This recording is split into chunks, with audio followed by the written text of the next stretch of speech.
Good morning and welcome to Daily Cyber Briefing for Monday the 20th of January. I'm Stephen Ridgway. There's a proof PoC exploit that's been released for the QNAP remote code execution vulnerability that we recently spoke about. The vulnerability tracked to CVE 2024 53691. And it affects QNAP's QTS and QUTS hero operating systems. CVSS score of 8.7, so pretty serious. The vulnerability has been known about for a while. I think it was first reported in April last year. However, the proof of concept, I can't say proof of concept today, can I? Clearly. Proof of concept exploit is now out there. So if you are still running QNAP devices that are vulnerable to this, expect there to be an uptick in the number of attempts to exploit that vulnerability.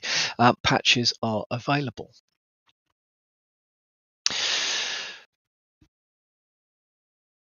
QFA, we've spoken about QFA a lot over the years. It remains one of the most effective means of securing access to systems, in the sense of dealing with issues around password theft and so on and so forth. However, as has been demonstrated over the last few years, it is not infallible. And one of the main reasons for it not being infallible is, well, there are two kind of areas where there are structural or architectural weaknesses in 2FA. The first one being it is susceptible to kind of man-in-the-middle type attacks. If you can persuade somebody to browse to a lookalike site and then put in the credential, the actual credentials plus the 2FA codes, then that information can be used in real time to populate the genuine site and give the attacker access to the genuine site. The other one is around just bypassing it completely by taking control of access to an account post login. So in this case, what we've seen here is that the man-in-the-middle type attacks are becoming not common, but more common than they were. And there is, as this article from Information Security Buzz sets out, there is a sneaky 2FA kit that exposes vulnerabilities in 2FA security. It's a man-in-the-middle type attack. So if you're thinking about how you are securing authentication using 2FA, it may well be that you should have a little look at how this particularly works and looking to protect yourself against the sorts of attacks that these kind of tools facilitate. This particular one, relatively accessible if you are an adversary or an attacker of some sort. $200 rather a month, and operates through as what's described as a fully featured Telegram bot. Customers get access to license obfuscated version of the source code and can deploy it independently. So phishing pages are hosted on compromised infrastructure, usually compromised WordPress sites and other domains controlled by the kit's authors. So it's worth being aware of. It is worth thinking about whether your particular implementations of 2FA are resistant to this sort of thing, and if not, what you can do about it. By the way, this particular kit, I forgot to mention, should have said, this particular kit is focused on Microsoft 365 accounts. And the reason, of course, that is likely to have a focus is that if it's any good, it needs to mimic the actual login pages quite well. So yeah, the focus of this particular group has been around 0365 accounts.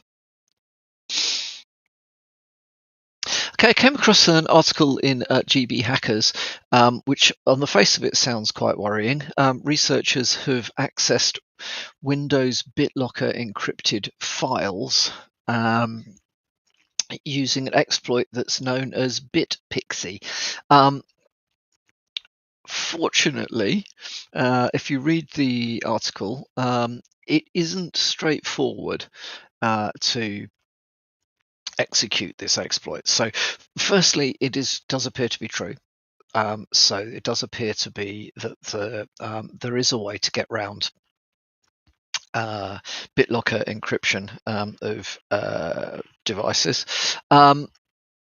However, the caveats to that is it's quite difficult to do. You need to have access to the device itself. And it starts out with a bootloader downgrade. So whilst this is far from being impossible to do, I don't think we're going to see a flood of compromised Windows devices based around bypassing the protections that BitLocker put in place. If you're interested in how some of these attacks work, this is a good article in GB Hackers. It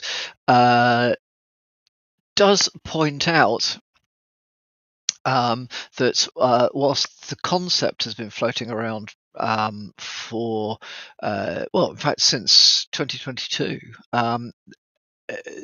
and no specific fixes have been put in place over it. And the reason is for that is that it's actually quite complicated to do, and it relies on the ability to downgrade the bootloader. If you can't downgrade the bootloader,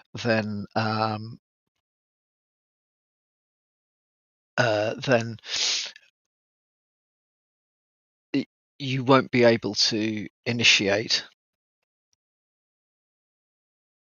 You won't be able to initiate this particular attack. So how do you protect against this sort of thing? Well, enabling pre-boot authentication is actually a pretty good way. There are various other bits and pieces that you can do. There is an update which from Microsoft KB 50258885 certainly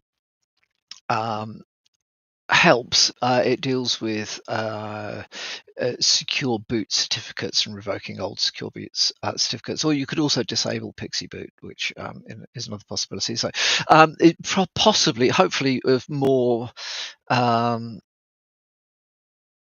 hopefully it is of more interest academically than it is from.